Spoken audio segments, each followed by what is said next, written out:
Ang liwanag pa sa labas. 7 PM na. Seryoso, 7 PM na. Tingnan niyo.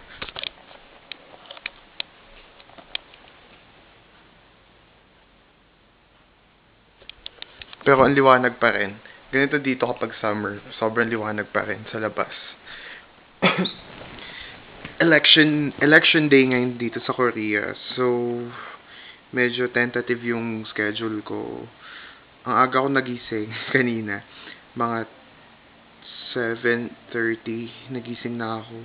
Pero dapat 6:30 gising na ako kasi yung klase ko 9 o'clock. Pero nagising ako ng late. So medyo na late din yung klase ko pero okay lang kasi wala akong masyadong estudyante ngayong araw na to. Kasi nga bakasyon. Ngayon, nag-cancel ng klase ko yung estudyante ko. Ngayon lang. So ayan, naka-shorts lang ako. Kamusta naman, 'di ba? Ayun. Kamusta dyan? Balita ko mainit. Dito medyo mainit na rin. 20... Paghapon, mga 20 degrees ka nun, 21. Pero kapag gabi, minsan mga 8 degrees ka nun. Medyo malamig pa rin sa gabi, pero pag hapon, hindi na. Ayun, gusto kayo. Mag-isa lang ako dito sa bahay kasi yung boss ko umalis.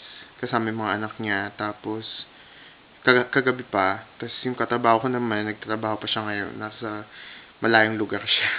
So ako lang mag-isa dito sa bahay. Ayun. Kamusta naman kayo? Siyempre, hindi kayo makapag-reply, di ba? Kasi nga, video to.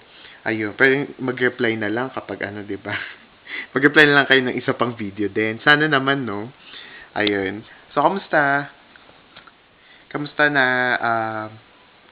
una ko munang kakamustahin si Ace. Kamusta na, Ace? Kamusta na yung pag-job hunting mo? Sana nakahanap kayo ng matinong trabaho. Or makahanap ka ng matinong trabaho. Ayun. Tapos, si Candy. Hello, Candy. Ano ba yan? Lagi, magka-Skype naman tayo lagi eh. So, hindi na kita kakamustahin masyado. Mag-Skype ka lagi kapag may oras ka. Nakakalungkot dito, sobra. Ayun. It's si Onat naman. Hi, Onat. Kamusta? Sana okay lang yung yung mga pangyayari sa buhay-buhay mo. Okay lang yan, malalagpasan mo rin yan. Malalagpasan nating lahat to. Okay? Huwag ka mag-alala, tutulungan kita. Alam mo yan. Parang baliw, ako lang mag-isa na tumatawa dito. Okay lang, di ba? Parang kinakausap ko rin naman kayo. Ayun, saya. Pero, nakakamiss din. Siguro after ko dito, miss ko ulit yung Korea. Pero parang ayoko na rin bumalik kasi nga medyo stressful ngayon yung trabaho. Tapos parang walang pakialam yung mga tao. Alam mo yun? Yung parang deadma lang. Yun. Tapos parang money making na lang talaga lahat. Wala na yung may passion doon sa ginagawa nila. Nakakaawa lang yung mga yung mga client kasi parang inuutakan din nila. Kung nga kami nga inuutakan din kami dito eh.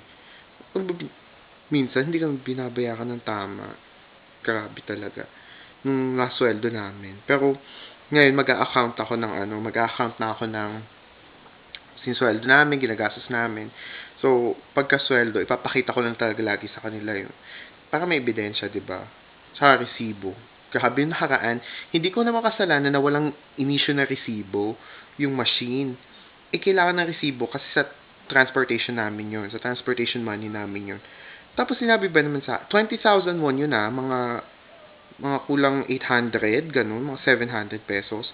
Sabi sa akin, pasensya na pero wala akong magagawa kasi kailangan ng resibo. Kapag wala kang resibo na pakita sa akin, wala na. So wala na, fly yung 20,000 ko, di ba? Nakakainis lang.